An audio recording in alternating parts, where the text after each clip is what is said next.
ఇప్పుడు శంకరాచార్యుల వారు చేసినటువంటి దుర్వాద మత ఖండనము యొక్క ఆవశ్యకత ఏంటి? ఎందుకు తప్పుడు ప్రచారాలు చేసేవాళ్ళు, తప్పుడు మాటలు మాట్లాడేవాళ్ళని ఖండించాలి? ఈ అంశం మీద మొట్టమొదటగా మా కరుణాకర్ సుగ్గుణ గారిని ఆరంభం చేయవలసిందిగా, అంతకంటే ముందు 2 మాటలు ఈ ఇరువురు చిరంజీవుల్ని ఆశీర్వదిస్తూ అనంత లక్ష్మమ్మ గారిని మాట్లాడాల్సిందిగా కోరుతున్నాను. ఓం శ్రీ గురుభ్యో నమః. శ్రీ మహాగణాధిపతయ నమః. శ్రీమాత్రే నమః. ఒకప్పుడు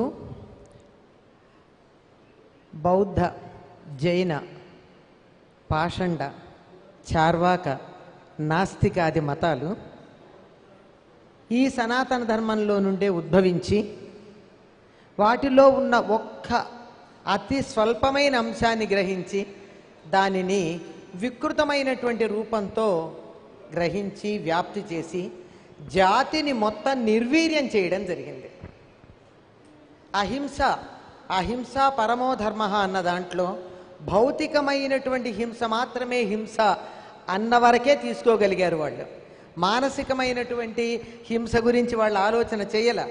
అటువంటి అహింసని ప్రచారం చేయడం వల్ల మొత్తం ఎక్కడా కూడా అన్ని రాజ్యాలు కూడా సైన్యాన్ని నిర్లక్ష్యం చేశాయి. మనకి పెద్ద ఉదాహరణ, క్రీస్తు పూర్వం 2వ శతాబ్దం నాటికి శాతవాహన సామ్రాజ్యం అంటే మన పూర్వులు అన్నమాట, తెలుగు వాళ్ళు దక్షిణాపథమంతా ఏకఛత్రాధిపత్యంగా పరిపాలిస్తూ ఉంటే, రాజులు యజ్ఞయాగాది క్రతువులు చేస్తూ ఉంటే, బౌద్ధులు అంతఃపురాన్ని చాలా జాగ్రత్తగా వెళ్ళి అంతఃపురంలో చేరి స్త్రీలని ఆరామాల వైపుకి ఆకర్షిస్తే, తల్లి కొంగు పట్టుకు వెళ్ళినటువంటి పిల్లలు బౌద్ధులైతే క్రీస్తు శకం 2వ శతాబ్దానికి అంటే 400 సంవత్సరాల్లో శాతవాహన సామ్రాజ్యం నశించింది. అది అప్పటి పరిస్థితి. ఎందుకు వేరే వాటిని మనం దూరంగా ఉంచాలి అన్నది. అహింస యొక్క అన్ని రూపాలు తెలియడం, అహింస గురించి చెప్పింది, పరమధర్మమైన అహింస గురించి చెప్పిన దాని గురించి తెలియదు.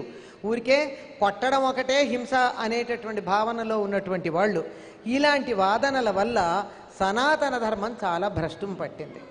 అంతేకాకుండా జైన బౌద్ధాది మతాల్లో కూడా ఈ వామాచారాలు ప్రబలిపోయినాయి. ఆస్తికత అంటే ఏవో ప్రయోగాలు చేయడం, ఇలాంటి దురభిప్రాయాలు కలిగాయి. వాటన్నిటినీ ఖండించి మళ్ళీ ఆర్ష ధర్మాన్ని అంటే ఋషులు చెప్పినటువంటి ధర్మాన్ని, వేద ధర్మాన్ని పునరుద్ధరించటానికి సాక్షాత్తు కైలాస శంకరులే కాలడిలో శంకరులుగా అవతరించడం జరిగింది. నేను మనం విన్నాం. రాజకీయమైనటువంటి సామాజికమైన అంశాల విషయానికి వచ్చినట్టయితే విష్ణు వస్తాడు. మనస్సుకు సంబంధించి జ్ఞానానికి సంబంధించిన విషయం ఇప్పుడు ఆర్టిఫిషియల్ ఇంటెలిజెన్స్ కూడా మన నెత్తి మీదకి వచ్చి కూర్చుంటుంది. అలాంటి సందర్భాల్లో రావాల్సినటువంటిది దక్షిణామూర్తి స్వరూపమైనటువంటి శంకరుడు. శంకరుడు వచ్చాడు, సనాతన ధర్మాన్ని ప్రతిష్టాపించాడు. నిజంగా ఎవరైనా ఎప్పుడైనా ఒక పని చేశారు అంటే వృద్ధాప్యంలో కన్నా యవ్వనంలోనే చేయడం జరుగుతుంది. అలాంటి యువకులు ఇప్పుడు మనకిద్దరికి ఉన్నారు. ఇంకో 2 రేపు వస్తారు. వీళ్ళందరూ కూడా చాలా చక్కని ఈ నలుగురు ఉంటే చాలండి, తరువాతి తరం చాలా ముందుకు వెళ్ళిపోతుంది. అందుకని మేము ఎప్పుడు వీళ్ళ వంక చాలా ఆశగా చూస్తూ ఉంటాం, మీరు మా భవిష్యత్ అని.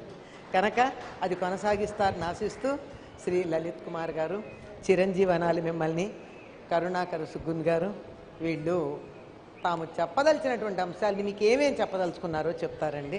మీరందరూ నిజంగా శంకర సాహిత్యం, శంకరుల జీవితం గురించిన విశేషాలు వింటే ఎంత సంతోషపడతారో అంత సంతోషపడతారన్న నమ్మకం నాకుంది.